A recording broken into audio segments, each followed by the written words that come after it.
welcome back. I was just saying it's such a shame when there's so much networking going on that we have to call everybody back, but I know there are some people who've got flights and trains and various things booked back to different places later on. So for session 2, we're going to focus on audio description in the UK with presentations from Rnib as well as some of the leading providers of audio description in the country. Firstly, I'd like to introduce Steve.tyler, who's Head of Strategy and Innovation at Rnib, who's going to talk more widely about some of the work that we do in the area of technology, touching on television and audio description. Steve. Hi everybody. Firstly, welcome. Delighted that you're all able to be here, and delighted that we're hosting such a... I didn't expect the group to be quite so big, actually, but anyway, there we are. I was asked to give a bit of a backdrop to some of the work we do in technology in particular, and the way in which we do that, and then link that to where we are today in TV, and then give you a little bit more information about some upcoming events that might be of interest to you. Firstly, I'd like to say that from a research point of view and engagement with academia, it's a hugely important part of our outreach and our work with the wider world. We've got some research capability within the organisation, but there's nothing like partnering research institutions and specialists who know a thing or two about how to bring alive research and get the best out of the data that's there and to help us innovate. And so it's particularly pleasurable for me to be standing here today, knowing that all of you guys are partners in this area. With respect to our history, I'm going to give a little bit of a detail around some of the technical innovations we've done, but link it to the TV arena, given the shortage of time. Offline, I'm very happy to provide more detail in any of the areas I'm about to touch on. So Rnib is 150 years old next year. Our founders centred on access to information. When we were formed in 1868, the idea was access to information, if we could get that right, and at the time Braille won, if we could deliver on access to information, that would empower people, that would give them the ability to make decisions and to make choices. Today, Braille is still very much alive and well, and in fact, we're entering a new era of electronic Braille and cheaper electronic Braille display technology. And who knows, over the next 2 to 3 years, I expect haptic devices and many other systems to be delivering Braille or Braille-like options. But access to information has moved into synthetic speech. It has moved into being able to blow up print on the screen to make it bigger, to make it brighter, to contrast more. We talk about alternative descriptors now, so alternative descriptions to imagery. We've only last month seen the ratification of the new EPUB standard, which, as time moves on, will enable publishers to publish accessibly at the point of delivery. So technology is a great leveller, and I would point to 3 examples of the kind of work we do to influence the way technology is delivered. My first example is our relationship with Amazon. Several years ago, we recognised that it was important to focus on synthetic speech, especially if we were going to get people to adopt it, because the received wisdom was the majority of people didn't like synthetic speech as it was then. It sounded too robotic, and if you're asking people to listen magazines. They wanted something that sounded more human-like. So we embarked on the process of looking for and eventually finding a company called Ivona. And Ivona really was a research and development company based in Poland. And we did some work with them to put them on the map of synthetic speech technology. And it was actually a phenomenal marriage of two ideals, really. We were looking for synthetic speech because we needed to heighten the quality of synthetic speech. They were looking to work in partnership with people because they needed to make high quality synthetic speech. Their business being protecting dying languages from dying out. So they wanted to synthesize dying languages before it was too late. But the strategy didn't end there. Our strategy really was several-fold, the key part of which was wanting entities like Amazon, Apple, Microsoft, the platform providers of technologies that we rely on today to do work and to bring about education and to have leisure time with.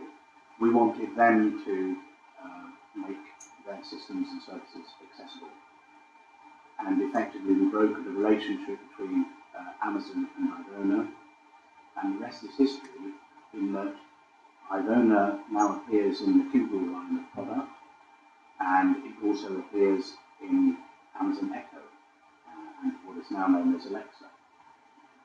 For me, that's a major strategic win, because from 5 or 6 years ago, when we first engaged with Ivona, our ambition was to utilize that tool to bring about real accessibility to people, but to bring to life accessibility such that, in the end, people don't think of it as accessibility at all. What they think of it as is everyday product for everyday people.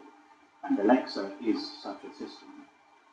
In fact, it interests me that an awful lot of products that have been developed by the blindness industry end up in the mainstream, and because of the way they've been designed, and because of the service they deliver or the fix they make to what people are looking for, in the end they add value to society.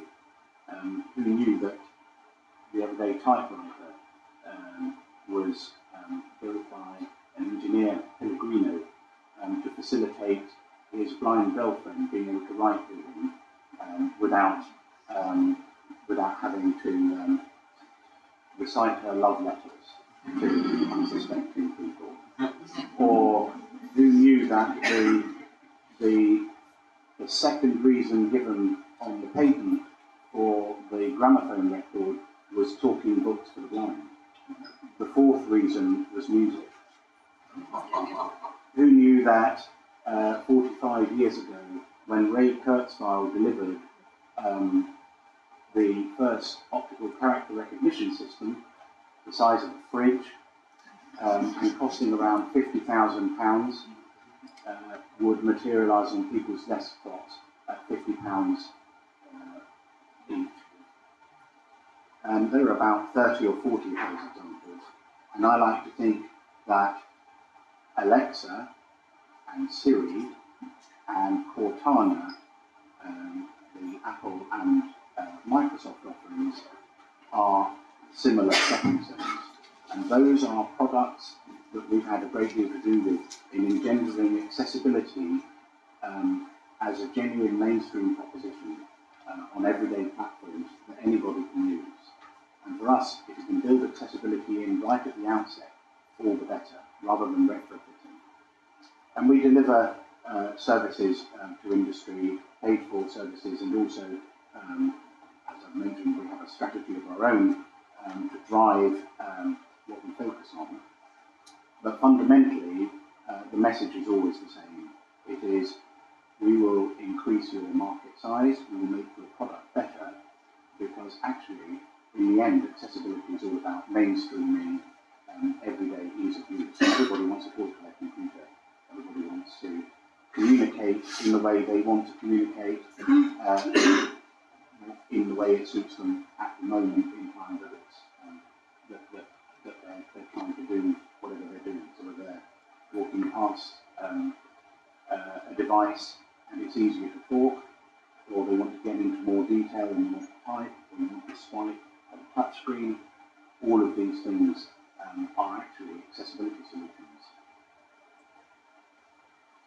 I want to talk about TV particularly because we've led the way in the UK, and some of our colleagues here from the BBC and Channel 4 ought to be very proud, and we're certainly very proud to have been partners with you and the people behind the scenes who do audio description.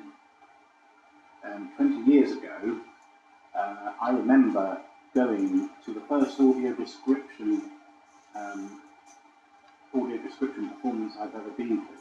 It was all very new then, and I was wondering what on earth I was doing there, because I wasn't likely to be impressed, so I thought. And after the event, of course, I was completely won over. I also learned something in that process, because there's nothing better than exposing people to what could be. There's nothing better than showing and telling, or painting. You can do as much theorising and as much academic and paper-based research, but ultimately, when you expose people to the world that you're creating, or what the world could be, the lights come on and people become alive to that. And we had such an experience when we dared to suggest that we should make TV accessible. After all, blind people, like everybody else, about 98% of them watch TV and use TV as their main entertainment and information source. And our objective at Rnib was never to produce a TV for blind people, just as we don't open banks for blind people or create transport especially for blind people. We want accessibility built in. And much against the better judgment of the industry at the time, we proposed and then in partnership built the first set-top box. From the first set-top box, it was fully accessible. And from then, everything is history. Panasonic came forward with the whole range of TVs being accessible. Samsung followed. Apple set-top boxes. The entirety of the Amazon system and ecosystem is now accessible.